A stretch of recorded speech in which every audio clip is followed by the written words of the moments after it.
In 1992, the Hamilton sisters, Jennifer, 17, Ashley, 15, and Megan, 13, hosted a sleepover that would become one of Ohio's most haunting mysteries. 6 friends arrived Friday night with sleeping bags and overnight bags.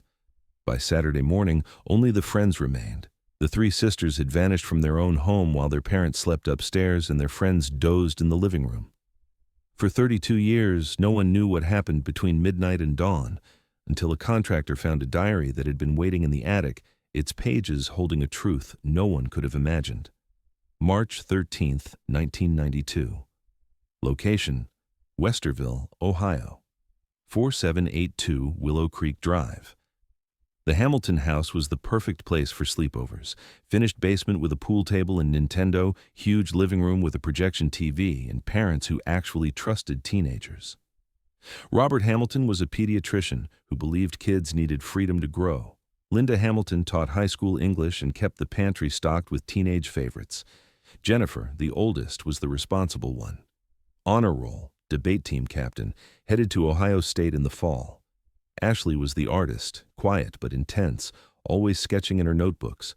Megan, the baby, was the athlete, soccer, track, swimming, anything that let her move. The sleepover was Megan's idea. Her 13th birthday was next week, and this was her early celebration. She'd invited her 3 best friends. Ashley invited 2 girls from art class. Jennifer, playing the cool older sister, said she'd hang out but wasn't officially part of the kids' party. The friends arrived around 7 p.m. Pizza was ordered. Movies were rented from Blockbuster, Wayne's World, Sister Act, and against Linda's better judgment, Candyman. Robert and Linda retreated upstairs at 10 p.m., reminding the girls to keep it down after midnight. The last time anyone saw all 3 sisters was 11:47 p.m., when Jennifer's friend Stacy went to the kitchen for more popcorn. Jennifer was braiding Megan's hair. Ashley was showing her sketchbook to the other girls. Everything was normal. Everything was perfect. March 14, 1992, 7:15 a.m. Stacy woke first, stretched out in her sleeping bag on the living room floor. Sunlight streamed through the windows. The TV was still on, showing the menu screen of Sister Act. She looked around at the other girls, all still asleep, then noticed something odd. Jennifer's sleeping bag was empty. So was Ashley's spot on the couch, and Megan's pile of blankets by the fireplace was undisturbed. She figured they'd gone upstairs to their real beds. It happened sometimes at sleepovers. But when she went to the kitchen for orange juice, she found Linda Hamilton already there, looking confused. "Where are the girls?" Linda asked. "I thought they went upstairs," Stacy said. Linda's face changed. She moved quickly but trying not to panic, checking each bedroom. Jennifer's bed was still made. Ashley's art supplies sat untouched on her desk. Megan's soccer uniform was laid out for her game that afternoon. Robert joined the search. They checked the basement, the garage, the backyard. They called the girls' names with increasing desperation. The other friends woke up, confused, then frightened. No one had heard anything. No one had seen anything. At 8:03 a.m., Robert Hamilton called 911. March 14th to 20th, 1992. The search. The Westerville police initially treated it as a runaway case. 3 sisters sneaking out together wasn't unheard of, but nothing fit. Their wallets were in their rooms, their shoes were by the door. Jennifer's car keys hung on their usual hook. Detective Michelle Barnes took over the case on day 2. She'd worked missing persons for 8 years and had a sense for which cases were runaways and which were something else. This was something else. The friends were interviewed separately. Their stories matched perfectly. Too perfectly, some thought. They'd watched movies, talked about boys, played truth or dare. Around midnight, everyone started getting sleepy. They'd spread out in the living room and crashed. When they woke up, the sisters were gone. "Did anyone leave the room during the night?" Barnes asked each girl. Only Stacy admitted to getting up around 3 a.m. for the bathroom. She remembered stepping carefully over sleeping bags, noting that Jennifer's was already empty. She'd assumed Jennifer had gone upstairs. The house showed no signs of forced entry, no struggle. The alarm system had been set to stay mode, meaning doors and windows would trigger it, but not interior motion. It hadn't gone off. The only unusual thing was a single window in the kitchen, found unlocked but closed. Linda swore she'd checked it before bed. But it was a small window, barely big enough for one person to squeeze through. let alone 3. March 1992 to August 2024. 3 decades of questions. The case consumed Westerville. Search parties combed the woods behind the subdivision. The reservoir was dragged. Every registered sex offender within 50 miles was questioned. Theories multiplied: cult recruitment, drug dealers, a secret boyfriend nobody knew about. Some believed the parents were involved, though they passed polygraphs and had alibis from each other. The friends who'd been at the sleepover faced suspicion and harassment. 2 families moved away within a year. Stacy went to therapy for survivor's guilt. She'd been the last to see them, the only one who'd gotten up during the night. Some people never stopped suspecting her. Robert and Linda Hamilton divorced in 1995. The stress of not knowing, of keeping the house exactly as it was in case the girls came home, of seeing their daughters' faces on milk cartons and age progression photos, broke them. Robert moved to California.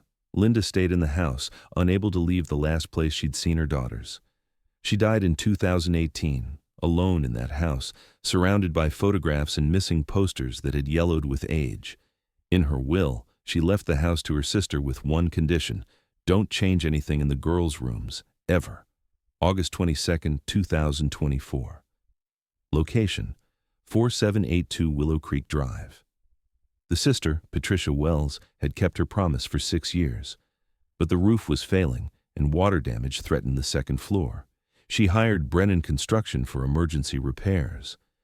Kyle Brennan was in the attic, checking the extent of the water damage, when his flashlight caught something unusual. In the far corner, behind old insulation, was a small wooden box, the kind teenage girls in the 90s used to hide secrets. It was wedged between 2 beams, deliberately hidden. Inside was a diary, purple cover, little lock broken, private, written in glittery pen across the front. The first page identified its owner: property of Ashley Hamilton. Read this and die. Kyle's hands shook as he flipped through it. Most entries were typical teenage stuff: crushes, fights with her sisters, complaints about homework. But the entries from March 1992 were different, darker, terrified. He called his boss. His boss called Patricia. Patricia called the police. August 23, 2024. Location: Westerville Police Department. Detective Sarah Chen, who'd inherited the cold case files, sat with the diary under bright lights, reading Ashley's words from 32 years ago.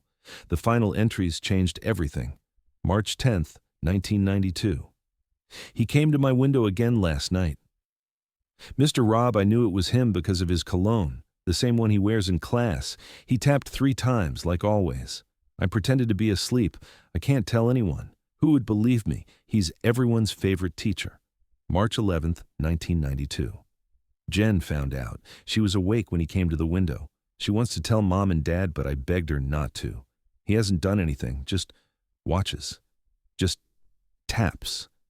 But Jen says that's enough. She's probably right. March 12th, 1992. Jen confronted him after school, told him if he came near me again, she'd scream it from the rooftops. He just smiled and said no one would believe her, said he had pictures that would make it look like I wanted it. I've never been so scared. March 13th, 1992. The day of the sleepover. Tonight's the sleepover. Jen thinks we're safe with all the friends here, but I saw his car drive by 3 times already. Megan doesn't know anything. We have to protect her. Jen has a plan if he shows up. She won't tell me what, just says to grab Megan and run to the garage if she gives the signal. Hide in Dad's car and lock the doors. I'm writing this in case something happens. In case he's crazier than we thought. Mr. David Robb, art teacher, monster. That was the last entry. August 24th, 2024. Location: Columbus, Ohio.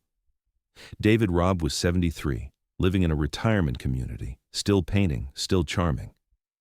When the FBI arrived, he was teaching watercolors to other residents. He saw them coming and didn't run. He smiled. I wondered when you'd find it, he said. The confession came easily, like he'd been rehearsing it for decades. Yes, he'd been obsessed with Ashley. Started with her talent, turned into something sick. He'd been watching her for months, coming to her window, taking pictures with a telephoto lens. The night of the sleepover, he'd waited until 2 a.m., then tapped on Ashley's window. But Jennifer was waiting. She'd come out the back door with a baseball bat, told him to leave or she'd scream. But she'd made a mistake. She'd left the door open behind her.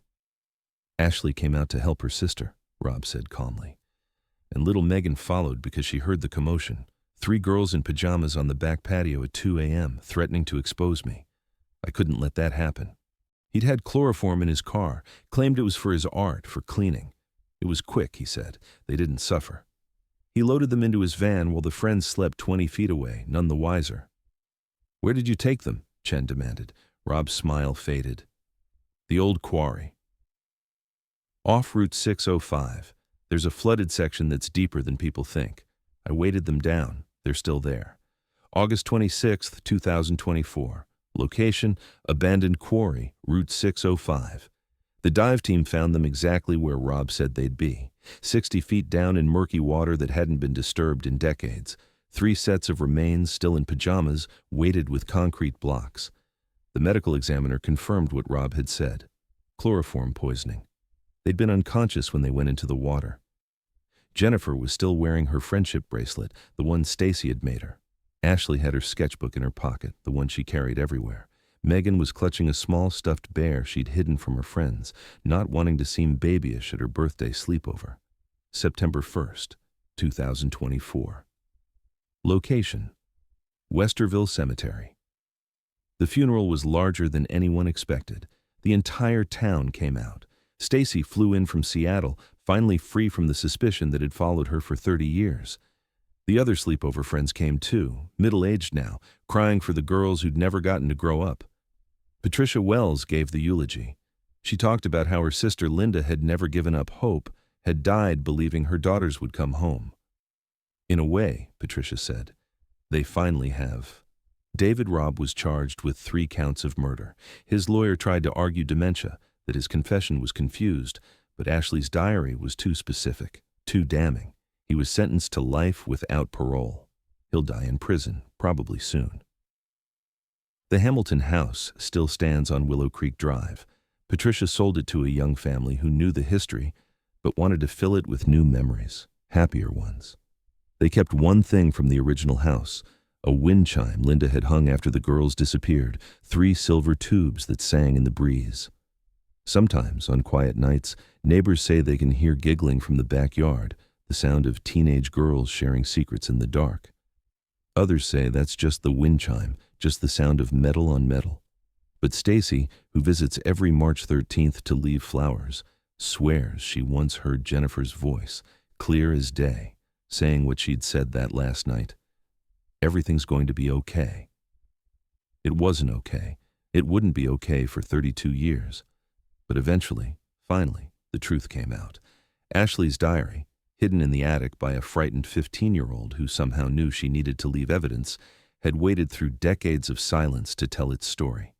The diary is now in the Westerville Police Museum, under protective glass, open to a page from happier times. Ashley had drawn her sisters in the margins, Jennifer with her debate trophy, Megan with her soccer ball, herself with her paintbrush. Below the drawing, in her loopy teenage handwriting, the Hamilton sisters. Together, forever. And now, in a way no one could have imagined or wanted, they are.